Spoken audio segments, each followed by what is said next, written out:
Hydrogen bomb పేలుస్తానంటూ ప్రకటించిన రాహుల్ అన్నట్టుగానే media ముందుకు వచ్చేశారు.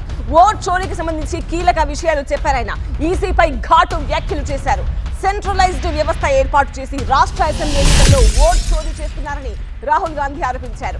ఓట్ చోరీ చేస్తున్న వారిని సిఈసి జ్ఞానేష్ కుమార్ కాపాడుతున్నారని కూడా రాహుల్ గాంధీ ఆరోపణలు చేశారు. దీనికి సంబంధించిన బ్రేకింగ్ మనం చూస్తున్నాము. మహారాష్ట్ర రాజూరాలో 6,851 ఫేక్ ఓట్లు కలిపారు అంటున్నారు. ఇక కర్ణాటక అలందులో గోదాబాయి పేరుతో 18 ఓట్లు తొలగించారు అంటున్నారు రాహుల్ గాంధీ. ఫేక్ లాగిన్ ఐడీలతో కాంగ్రెస్ సానుభూతి పరుల ఓట్లు తొలగించారు అని ఆరోపిస్తున్నారు రాహుల్ గాంధీ. కర్ణాటకలో ఓట్ల తొలగింపు కోసం వివిధ రాష్ట్రాల ఫోన్ నెంబర్లు కూడా వాడారు అంటున్నారు ఆయన. కర్ణాటక సిఐడి 18 సార్లు అడిగినా ఈసీ ఓట్ చోరీ వివరాలు ఇవ్వలేదు.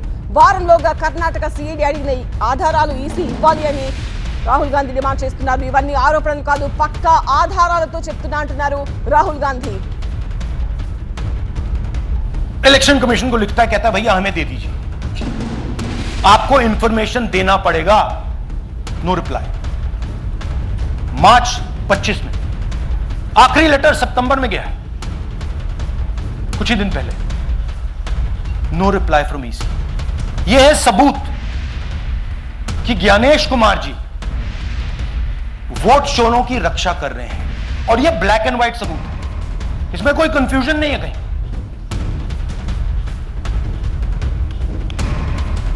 तो सवाल उठता है, ये है कौन जो सेंट्रलाइज तरीके से कॉल सेंटर के प्रयोग से, सॉफ्टवेयर से अलग अलग प्रदेशों में वोट डिलीट कर रहे हैं, ऐड कर रहे हैं. इलेक्शन कमीशन जानता है, ज्ञानेश कुमार जी जानते हैं. अच्छा, ये सिर्फ आनंद में नहीं हुआ, ये अलग अलग कंस्टिट्यूएंसीज में हुआ है. आनंद में लीगल प्रोसेस चालू हो गई, पकड़ लिया.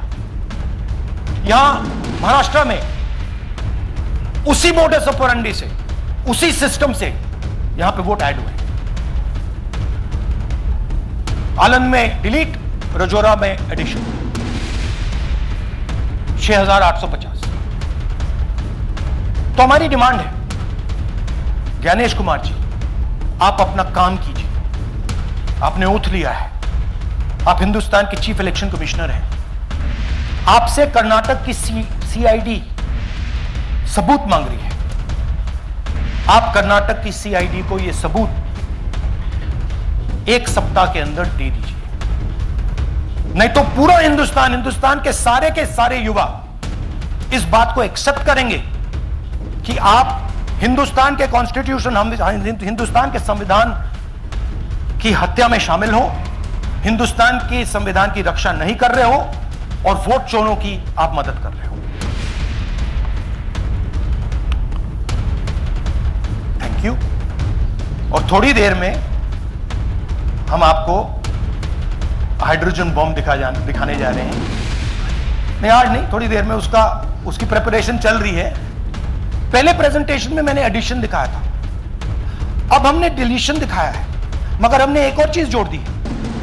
एडिशन और डिलीशन का सिस्टम, उसका स्ट्रक्चर, उसका तरीका. और हमने यह दिखाया है कि जो डिलीट कर रहा है, जो ऐड कर रहा है, महाराष्ट्र में, कर्नाटक में, यूपी में, वो एक ही आदमी, एक ही फोर्स. हमने आपको एड्रेसेस दिखाए. Same system is being used in Maharashtra, is being used in Karnataka, is being used in Uttar Pradesh, is being used in Haryana. Same people are doing it. कि इलेक्शन कमीशन के अंदर से हमें मदद मिलनी शुरू हो गई. मैं साफ बोल देता हूं, इलेक्शन कमीशन के अंदर से पहले नहीं हो रहा था, अब इलेक्शन कमीशन के अंदर से इंफॉर्मेशन आ रही है. यह रुकेगा नहीं, यह रुक नहीं सकता है, क्योंकि हिंदुस्तान की जनता इस बात को एक्सेप्ट नहीं करेगी. एक बार हिंदुस्तान की जनता को, हिंदुस्तान के युवाओं को पता लग गया कि वोट चोरी हो रही है, उनकी शक्ति लग जाएगी.